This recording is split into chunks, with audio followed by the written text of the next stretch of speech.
Class हम लोग start करते हैं। कल हम लोग डिस्कस किया था कंसंट्रेशन से रिलेटेड जितने भी न्यूमेरिकल प्रॉब्लम्स थे वो भी डिस्कस कर लिए। So we have discuss both the numerical problems MCQ as well as subjective type question जो एनसीईआरटी के क्वेश्चंस थे जितने सब डिस्कस कर लिए। हाँ, स्टिल अभी भी एनसीईआरटी के एक्सरसाइज के क्वेश्चंस बच जा रहे हैं, तो वो चैप्टर एंड होने के बाद जब एक्सरसाइज का सेक्शन कराएंगे तब उसको वहाँ पे खत्म कर लेंगे। ठीक, चलो coming back to the next topic जो हम लोग का अगला टॉपिक है जो कि हाँ बहुत इंपॉर्टेंट है and that is a solubility. ठीक है, समझाते हैं पूरा बेटा। पहले सॉल्युबिलिटी है क्या, एक एक लाइन एक एक चीज़ पूरा डिटेल में समझ लो पहले, एंड देन आफ्टर उसके बाद नोट्स देंगे या जैसे भी होगा लिखवा देंगे। ठीक है, चलो जब भी बात करते हैं देखो सॉल्युबिलिटी के, whenever the term solubility comes to our mind, तुरंत माइंड में ख्याल आता है कि किसी सोल्यूशन का, मतलब कि कोई हमारे पास बीकर है या मतलब कुछ भी ऐसा कोई लिक्विड सोल्यूशन है और उसमें हम कुछ ना कुछ क्या कर रहे हैं, मिक्स कर रहे हैं। So according to the language of chemistry वो कुछ भी क्या है, सोल्यूट होगा आपका। ठीक है, तो लेट्स से कि अगर हमने यहाँ पे क्या लिया, हमने एक बीकर इस तरीके से लिया है बेटा। ठीक है, ये अब हमने इसमें कोई सोल्यूशन ले रखा है। ठीक है, we have taken some of the solution in it, कोई सॉल्वेंट हमने लिया। इस सॉल्वेंट पे आप कुछ क्या मिक्स कर रहे हो, you are adding some of the solute here. ठीक है, आप कुछ यहाँ पे सोल्यूट मिक्स कर रहे हो। ठीक है, बात सही है ये चीज़। लेट अस सपोज इसको कुछ इस तरीके से समझते हैं कि आपने एक ग्लास ऑफ पानी लिया है, एक ग्लास ऑफ वाटर लिया है आपने, and you are adding 1 tablespoon sugar या salt in this glass of water. So eventually what will happen, वो आसानी से क्या हो जाएगा, घुल जाएगा। ठीक है, फिर दोबारा आप एक चम्मच उसमें डालोगे इस शुगर या सॉल्ट जो भी है, फिर घुल जाएगा। बट एक समय बाद एक टाइम ऐसा आ जाएगा जिसमें अब उसमें शुगर या सॉल्ट आपका डिसॉल्व नहीं होगा। ठीक है, तो उस पॉइंट पे हम कह देंगे और उसको हम मेजर कर लेंगे कि वो कितना ग्राम है, कितना केजी है लेट से आपका, तो हम कह देंगे कि वही मैक्सिमम नंबर ऑफ सोल्यूट था जो आपका इस सॉल्वेंट में डिसॉल्व हो सकता था, वही उस सॉल्वेंट का आपका क्या होगा, सॉल्युबिलिटी। मतलब इस चीज को अगर देखो, अगर इंग्लिश में बोलना चाहे या बुक के लैंग्वेज में, तो इस तरीके से बोल सकते हैं कि maximum amount of solute that can be dissolve in the given amount of the solvent या तो सोल्यूशन रिप्रेजेंट्स इट्स सॉल्युबिलिटी, वही उसकी सॉल्युबिलिटी है। ठीक है, और प्रिसाइज कहना चाहो तो इस तरीके से बोल सकते हैं कि maximum amount of solute dissolve in 100 gram of the solvent और 100 ml of the solvent is called its solubility, वही उसकी क्या हो जाएगी, सॉल्युबिलिटी हो जाएगी। ठीक है, चलो तो अभी तक हमको ये तो क्लियर हो गया कि एक्चुअली सॉल्युबिलिटी है क्या हम लोग का। ठीक है, हालांकि ये इक्विलिब्रियम चैप्टर में हमने तुम्हें पढ़ाया था। ठीक है, 11th में इक्विलिब्रियम चैप्टर में ये चीज पढ़ाया था, सॉल्युबिलिटी प्रोडक्ट पढ़ाते समय लास्ट टॉपिक ही था, जाके नोट्स देखना वहां पे भी होगा ये चीज। ठीक है, हाँ, एसिड बेसिस थ्योरी के बाद सबसे लास्ट टॉपिक ही वही था हमारा, इक्विलिब्रियम कांस्टेंट नहीं एसिड सॉल्युबिलिटी प्रोडक्ट। हाँ, उसके बाद वहाँ पे बताया था ये चीज़। ठीक, चलो तो ये हम लोग को सॉल्युबिलिटी के बारे में कॉन्सेप्ट क्लियर हो गया कि exactly what is the solubility. Now two things arises. देखो जब हम सॉल्युबिलिटी की बात करते हैं तो हमने क्या लिया यहाँ पे, लेट अस सपोज हमने यहाँ पे लिक्विड ले लिया है। ठीक है ना, अब इस लिक्विड में देखो हम 3 चीजें सोल्यूट की तरीके से एक्ट करा सकते हैं। क्या क्या, first of all first time हम क्या इसमें डिसॉल्व कर सकते हैं, सॉलिड को। सेकेंड टाइम हम इसमें क्या डिसॉल्व कर सकते हैं, लिक्विड कर सकते हैं। एंड थर्ड टाइम हम इसमें क्या डिसॉल्व कर सकते हैं, गैस कर सकते हैं। बाकी ये आपका लिक्विड तो सेम रहेगा। जब क्यों नहीं हो सकता है, all of the your aerated drinks, जितने हमारे एरिएटेड ड्रिंक्स है सभी तो हम लोग के gas dissolve in the liquid solution है। ये टाइप्स ऑफ सोल्यूशन वाला टॉपिक पढ़ा चुके हैं, उसका वीडियो है जाके देख सकते हो। ठीक है, पूरा समझाएं, नोट्स भी लिखवाएं, उसको देखो वहां से। ठीक, तो हम लोग सबके बारे में इंडिविजुअल अभी पढ़ेंगे। कैसे, पहले सॉलिड को जब हम लिक्विड में डिसॉल्व करेंगे तो क्या उसके फैक्टर्स होंगे, क्या क्या अलग अलग उसके रिलेटिव्स कह सकते हैं कि कैसे उसकी स्टडी करेंगे। And then after we will be looking about the liquid solution, and then after the very last we will be looking about the gas dissolve in the liquid solution, इसकी बात करेंगे। ठीक, सबसे पहले बात करते हैं solid dissolve in the liquid solution की। हम लोग जब बात करते हैं देखो, अच्छा उसके पहले ये भी बता दूं, right now just 2 minutes back I told you कि एक हमारे पास सोल्यूशन है, उस सोल्यूशन में हम एक फिक्स अमाउंट ऑफ क्या कर रहे हैं, सॉल्ट मिला रहे हैं। जैसे अभी हमने बताया तुम्हें कि एक ग्लास ऑफ वाटर लिया हमने, उसमें 2 चम्मच 3 चम्मच हम चीनी मिला रहे हैं। But after certain interval of time, ठीक है, उसमें क्या होगा, वो आपका चीनी मिलना बंद हो जाएगा या सॉल्ट आप आसानी से अब उसमें सॉल्युबल नहीं होगा। तो सोल्यूशन का एक ऐसा स्टेज, ठीक है, सॉल्यूशन का आपका एक ऐसा स्टेज जिसमें आप आसानी से सोल्यूट को और ऐड कर सको। ठीक है, मतलब वो सोल्यूट आपका आसानी से डिसॉल्व हो सके। At that point of time वो जो सोल्यूशन होगा उसको आप बोलेंगे अनसैचुरेटेड सोल्यूशन। ठीक है, that will be called as your unsaturated solution. लेकिन after adding a certain amount of solute, एक समय बाद उसमें अब सोल्यूट आपका डिसॉल्व नहीं होगा जो कि आपका सॉल्युबिलिटी रिप्रेजेंट करेगा, तब उस केस में सोल्यूशन को हम लोग बोलेंगे saturated solution. This solution will be called as your now saturated solution. But again इसके बाद भी क्या होगा, if you will heat this ठीक है। अगर आप टेम्परेचर बढ़ाओगे, हीट करोगे दिस सैचुरेटेड सोल्यूशन को, तो देखो होगा क्या, इससे इसमें थोड़ा सा अमाउंट ऑफ सोल्यूट आप और डिसॉल्व कर पाओगे। अब कारण समझो ऐसा कि क्यों इसमें हम थोड़ा सा और सोल्यूट डिसॉल्व कर पाएंगे, ठीक है। देखो जैसे ही हम टेम्परेचर बढ़ाएंगे, we know that heat is a form of energy, तो जैसे ही हम मॉलिक्यूल्स को हीट एनर्जी देंगे, किसको, सल्यूट को, सॉल्वेंट को, उनकी काइनेटिक एनर्जी बढ़ेगी, तो molecules here and there random move motion करेंगे, उनके बीच में स्पेस आएगा और दूसरा पार्टिकल उनके बीच में क्या करेगा, मिक्स हो जाएगा, इंटरमिक्सिंग यानी डिफ्यूजन हो पाएगा। इसका मतलब कि बहुत ज़्यादा नहीं बट थोड़ा सा अमाउंट ऑफ सल्यूट उसमें क्या होगा, और ज़्यादा डिजॉल्व हो सकता है। आपका देखा होगा कि जब स्वीट्स वगैरह मिठाई वगैरह बनती है तो मम्मी चाशनी बनाती है, तो उसको जब हो जाता है तो फिर से उसको गर्म कर देती हैं, क्यों, काइनेटिक एनर्जी बढ़ेगा, मॉलिक्यूल्स रैंडम मोशन में आ जाएंगे, सॉल्युबिलिटी बढ़ जाएगी हमारी, ठीक। तो उस केस में सोल्यूशन आपका थोड़ा सा सल्यूट और डिसॉल्व हो जाएगा। लेकिन फर्दर अगर उसी को आप कूल करोगे, फ्रिज में रख दिया या ठंडा कर दिए, तो आप देखोगे कि वो कंटेनर से बाहर आ जाएगा, थोड़ा सा सल्यूट आपका कंटेनर से बाहर आ जाएगा, and that stage of solution will be called as a super saturated solution. ये सब बता चुके हैं तुम्हें साथ ना, ठीक है। इसको हम लोग बोल रहे होंगे सुपर सैचुरेटेड सोल्यूशन। समझ में आई बात। तो ये 3 टाइप के हमारे पास सोल्यूशन आ गए, इसके बारे में बता दिया, ठीक। अब हम बात करते हैं सॉलिड लिक्विड सोल्यूशंस की। सबसे पहले इसकी बारे में बात कर रहे होंगे, then liquid and then after solid liquid, ठीक है। तो सबसे पहले हम लोग किसके बारे में बात कर रहे हैं, हम लोग will be talking about the solid, हाँ, सॉलिड लिक्विड सोल्यूशन, ठीक है। हम सबसे पहले इसके बारे में बात करें कि हमारा ये है क्या, सॉलिड लिक्विड सोल्यूशन, ठीक है। अच्छा ये है क्या, ये तो इसके बारे में इतना डिटेल हमें नहीं जानना, क्योंकि already we know that is the name suggest here कि सोल्यूट आपका सॉलिड होगा और लिक्विड आपका सॉल्वेंट होगा, ठीक। तो एक such type of solution in which solid act as a solute and liquid act as a solvent is called as a solid liquid solution. ये तो हमको पता ही है, ठीक है, ये हमको पता। और जितना मैक्सिमम अमाउंट ऑफ सॉलिड उसमें डिसॉल्व होगा, it will represent it's solubility, वो उसकी सॉल्युबिलिटी को रिप्रेजेंट करेगा, ठीक है। अब क्या क्या फैक्टर्स हैं, व्हाट आर द फैक्टर्स, क्या हमारे पास वो फैक्टर्स हैं जो इसको अफेक्ट करेंगे, मतलब सॉलिड के सॉल्युबिलिटी को अफेक्ट करेंगे सोल्यूशन में। कई ऐसे फैक्टर्स हैं, ठीक है, टेम्परेचर होगा, प्रेशर होगा, है ना बात सही। अब लेट से कि आप हाँ वही क्या ना कि कई ऐसे फैक्टर्स हैं जो इसको अफेक्ट करेंगे, किसको, solubility of solid in this liquid, वही हम लोग पढ़ रहे होंगे सॉल्युबिलिटी के बारे में, ठीक है। देखो इसमें सबसे पहला फैक्टर इसमें जो हम लोग का आता है, that is the nature of the solute and solvent, nature of solute and solvent, ठीक है, nature of the solute and solvent, ठीक है। ये इस बात पे डिपेंड करता है कि नेचर ऑफ द सॉल्यूट और सॉल्वेंट आपका क्या है। ये मैंने करके दिखाया है, ठीक है, क्लासेस वगैरह में और कोचिंग क्लासेस में, उसको देखना वीडियो।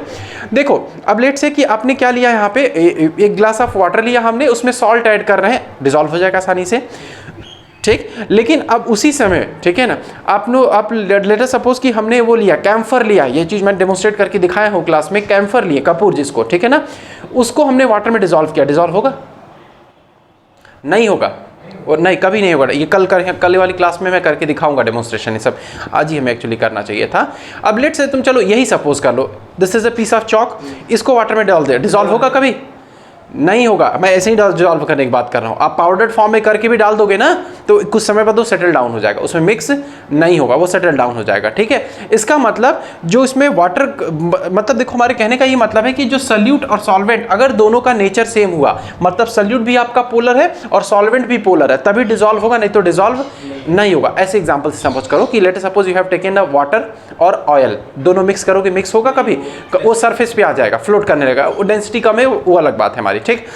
वही चीज मैं समझाना चाह रहा हूँ, लेकिन हालांकि वाटर और लिक्विड दोनों हमारे क्या है, लिक्विड हो जाएगा, उसका एग्जांपल मैं इसमें दूंगा, लेकिन समझाने के लिए हम उस चीज का एग्जांपल ले रहे हैं कि उसी तरीके से सॉलिड और सॉल्वेंट भी आपके क्या, सॉल्यूट और सॉल्वेंट भी क्या होना चाहिए, सॉलिड के केस में सेम नेचर का होना चाहिए, नहीं तो वो डिसॉल्व आपका नहीं होगा, आप चाहे कुछ भी कर लो वो डिसॉल्व नहीं होने वाला है, ठीक। तो पहला ये चीज हमको समझ में आया, ठीक है। यानी वाटर में अगर हम ले रहे हैं, यानी एक्वा सोल्यूशन बना रहे हैं, तो वाटर हम लोग का पोलर नेचर का है, तो उसमें पोलर टाइप ऑफ सॉल्यूट ही आप लेंगे तो ही डिसॉल्व होगा।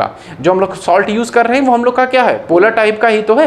लेकिन अब आप पूछ सकते हो कि सर वाटर तो हम लोग का पोलर नेचर का है, लेकिन जो चीनी होता है हम लोग घर में वो भी नॉन पोलर ही है, ऑर्गेनिक कंपाउंड है, ठीक है। उसका भी आप फार्मूला जानते होगे, C12H22O11, ठीक है।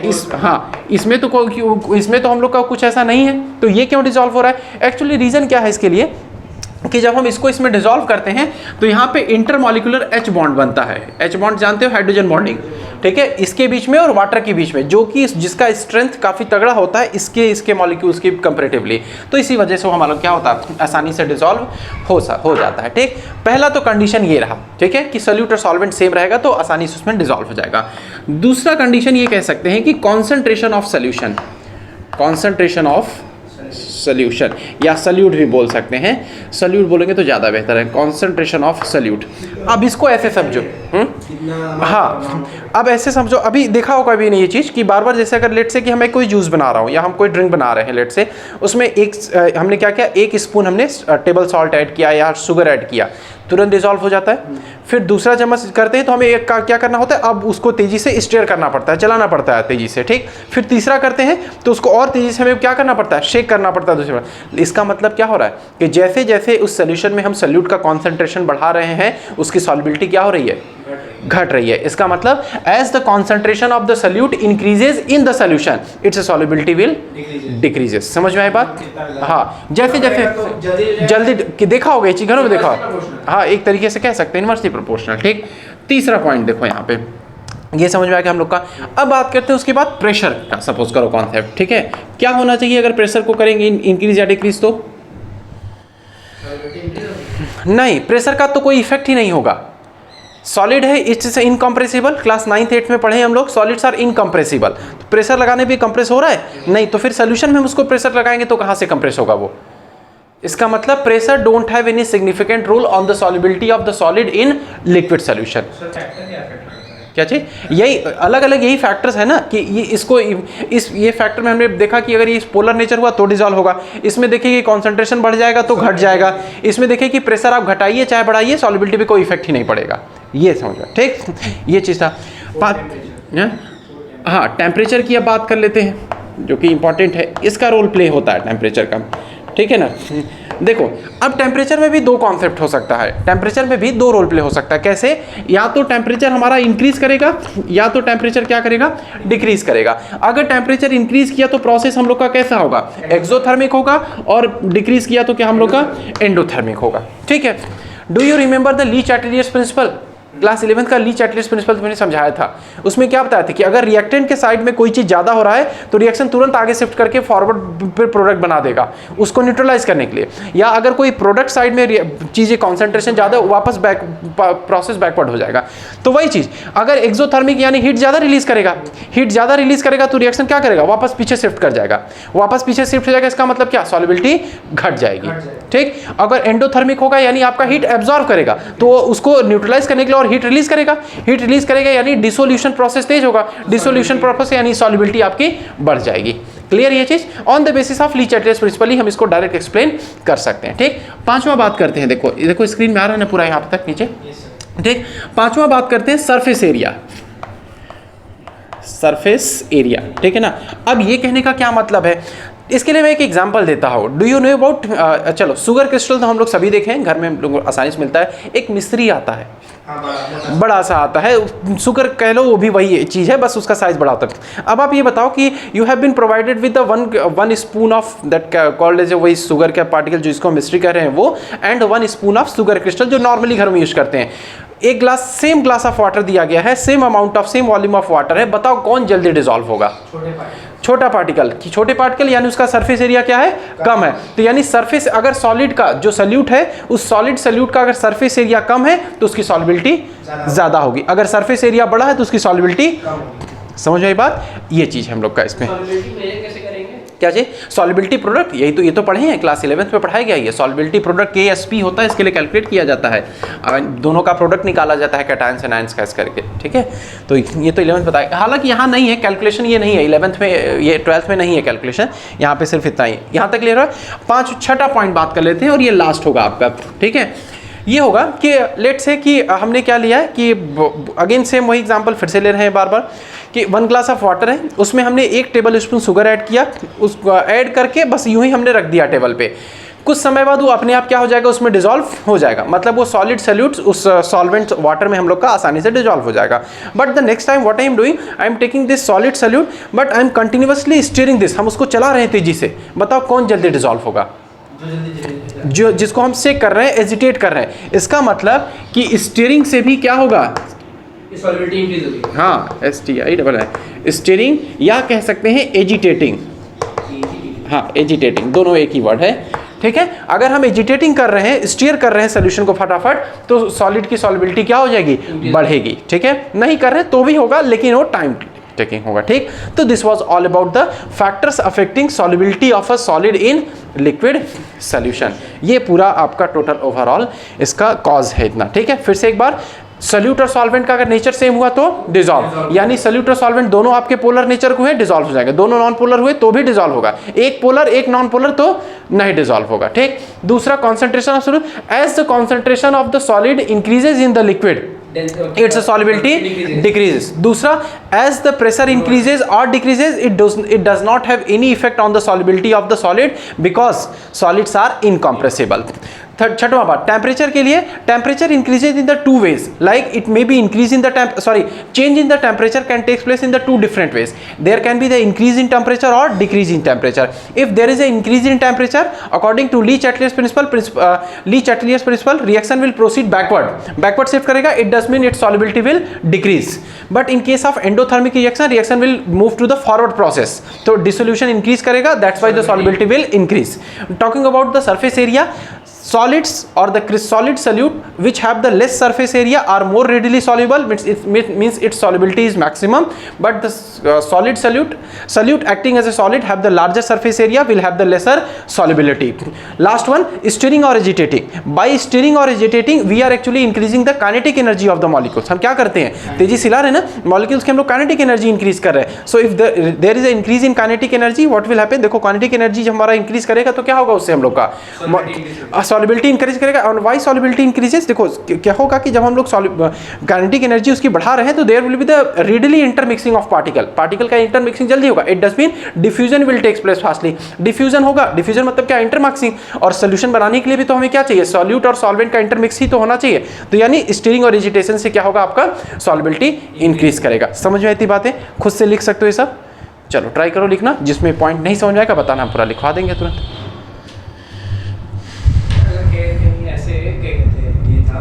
हाँ बोलो. छोटे गिलास में मतलब कहते हैं गिलास का सरफेस एरिया ज्यादा है और मतलब उतना ही अमाउंट ऑफ दोनों में, एक छोटा गिलास, हम समझ गए, एक गिलास तुम छोटा ले रहे हो और दूसरा बड़ा ले रहे हो, लेकिन सॉल्यूट सेम ले रहे हो. हाँ. यही कह रहे हो ना, जरूर चेंज होगा सॉल्युबिलिटी. जो जिसमें आपका सॉल्वेंट ज्यादा है उसमें ज्यादा होगा. क्यों ज्यादा होगा, क्योंकि जो आप, और लेकिन स्टीयरिंग तो दोनों में कर रहे हो, मान लो चम्मच से आप दोनों में स्टीयरिंग कर रहे हो, तो उसमें जो बड़ा वाला ग्लास है उसमें मॉलिक्यूल्स को ज्यादा सरफेस एरिया मिलेगा ना मूव करने का, तो इंटरमिक्सिंग उसमें ज्यादा होगा देन कंपैरेटिव टू छोटे वाला जो स्मॉल ग्लास है हम लोग का, तो वहां पे सॉल्युबिलिटी ज्यादा होगा.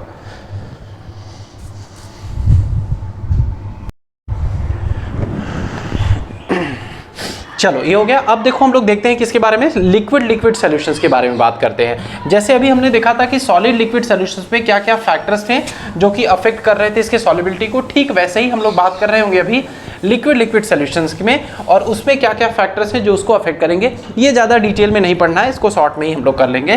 तो अब हेडिंग है हम लोग का सेकेंड है हम लोग का लिक्विड इन लिक्विड सॉल्यूशन, मतलब सॉल्यूट भी लिक्विड होगा और सॉल्वेंट भी लिक्विड होगा, ठीक है ना.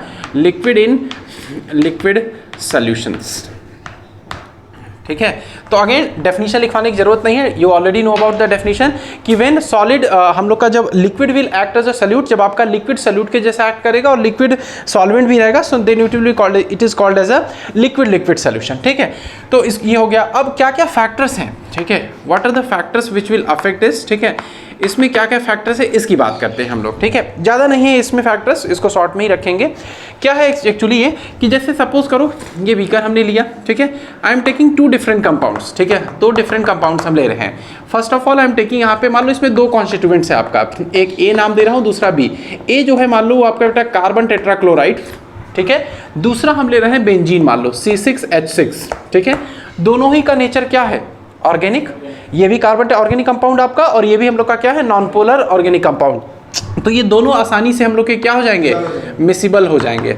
दोनों ही आसानी से मिसिबल हो जाएंगे। इसका मतलब सेम वही चीज, अगर nature of the solute as well as solvent अगर सेम हुआ तो तुरंत वो आसानी से क्या हो जाएंगे, मिसिबल हो जाएंगे। It does mean if you are taking carbon tetrachloride as a solute और even the benzene as a solute, it will readily mix into the benzene और कार्बन टेट्राक्लोराइड मिक्स हो जाएगा, ठीक है, क्योंकि दोनों का नेचर क्या है, सेम है। But at the same time, ठीक है ना, दूसरा केस आप पूछ सकते हो कि सर अगर हमने यहाँ पे वाटर लिया है and we are taking water, dissolving this water into ethanol यानी C2H5OH, अगेन वही एग्जांपल कि हमने शुगर लिया जो कि ऑर्गेनिक कंपाउंड और वाटर तो हम लोग का पोलर नेचर का H+OH- आयन, तो कैसे डिजॉल्व हो जाएगा। देखो एक्चुअली कारण क्या है, देखो अगर ये हमारे पास ये H2O मॉलिक्यूल यहाँ, H2O मॉलिक्यूल यहाँ, कुछ फोर्स लग रहा है इनके बीच में, ऐसे कई H2O मॉलिक्यूल्स होंगे ना, एक दो तो होगा नहीं बेटा, ठीक उसी तरीके से C2H5OH हम लोग के पास देखो ये, इसके भी कई ऐसे मॉलिक्यूल्स होंगे एक दूसरे से ज्वाइंट होंगे, लेकिन इस C2H5OH और इस वाटर के हाइड्रोजन के बीच में क्या करेगा, हम लोग का एक हाइड्रोजन बॉन्डिंग एग्जिस्ट करने लगेगा, जो कि हाइड्रोजन बॉन्डिंग इसके बीच में, मतलब दो अल्कोहल्स के बीच में लगने वाले बॉन्ड स्ट्रेंथ से क्या होगा, तगड़ा होगा, उसकी स्ट्रेंथ ज़्यादा होगी और इसके कंपेरेटिवली भी क्या हो, ज़्यादा होगा। इसी वजह से वो प्रीफर करेगा कि इसके साथ क्या करे, और वाटर के साथ डिजॉल्व हो जाए। जैसे एक कंपाउंड में हाइड्रोजन, दूसरे कंपाउंड में हाइड्रोजन, तभी ना कहते हैं वो हाइड्रोजन बॉन्डिंग। हाइड्रोजन होना चाहिए ऑक्सीजन, फ्लोरीन या तो नाइट्रोजन, इन तीन में से कोई रहेगा तभी होगा H बॉन्डिंग। मतलब इसमें देखो ये आपके पास H+ मिल जाएगा, यहाँ से ऑक्सीजन इसके साथ हो जाएगा आसानी से, ठीक है। मतलब तीन कम से कम कोई आपका इलेक्ट्रोनिगेटिव होना चाहिए इसमें से, ये सब हाईली इलेक्ट्रोनिगेटिव है, ऑक्सीजन, फ्लोरीन एंड नाइट्रोजन, तब जाके हम लोग का इंटरमॉलिक्यूलर हाइड्रोजन बॉन्डिंग हो जाएगा। तो ये बात रही हमारी किसकी, solubility of liquid in liquid solution. अगर दोनों का नेचर सेम रहेगा तो हमारा वो डिजॉल्व हो जाएगा, ठीक है, ये इसमें बात रहा हम लोग का। दूसरा अगर बात करेंगे solubility of liquid in liquid solution का, तो अच्छा दूसरा एग्जाम्पल ले लो, सेम वही चीज़, जैसे कि अगर लेट सपोज कि वी हैव टेकन ना कि हमने कोई लुब्रिकेंट लिया या कोई फ्यूल ले लो, लेट से ऑयल ही ले लिया, वाटर में मिक्स कर रहे हैं, कभी वो मिक्स आपका नहीं होगा, क्योंकि दोनों का नेचर क्या हो जाएगा, डिफरेंट हो जाएगा। वो आपका ऑर्गेनिक हो जाएगा, लुब्रिकेंट्स वगैरह जो भी है या जो भी हम फ्यूल वगैरह यूज ले रहे हैं, और वाटर पोलर नेचर का है, ये हो गया। दूसरा अगर हम बात करते हैं यहाँ पे कॉन्सेंट्रेशन से रिलेटेड, देखो कॉन्सेंट्रेशन का यहाँ पे कोई हालांकि बहुत ज़्यादा इफेक्ट नहीं होने वाला है, ठीक है। आप एक अगर लेमन ले रहे हो, उसको कट करो, वाटर में मिक्स करो दोनों को, उतना ही तेज वो भी डिजॉल्व होगा। दूसरा जब लेमन काट करके डालोगे तो भी लगभग उतना ही डिजॉल्व होगा, little bit slight amount of change वहाँ पे आएगा, ठीक है। प्रेशर वगैरह का इफेक्ट यहाँ पे देखने को मिलता है, क्योंकि लिक्विड्स हमारे क्या है, कंप्रेसिबल है, लेकिन उतना ज़्यादा नहीं, ठीक है, क्योंकि लिक्विड कंप्रेसिबल है, वी नो दैट, लेकिन सॉलिड से कंपेरेटिवली कम है, सॉलिड से ज़्यादा और गैसेस से कम है, तो लिटिल बिट बीच में रहता है इसका इफेक्ट, ठीक है। तो लिक्विड्स में बस यही एक केस है हम लोग का कि अगर दोनों का नेचर सेम हुआ तो कंप्लीटली मिसिबल होगा, अगर सेम नहीं है तो कंप्लीटली मिसिबल नहीं होगा। ये बात रही हमारी किसमें, लिक्विड सोल्यूशन में, यही दो एग्जांपल दे करके इसका लिखोगे यहाँ पे, ठीक। अब दूसरा बात करते हैं हम लोग यहाँ पे गैस इन लिक्विड सोल्यूशन, ये इंपॉर्टेंट है, तीसरा कंडीशन हम लोग का, गैस इन लिक्विड सोल्यूशन।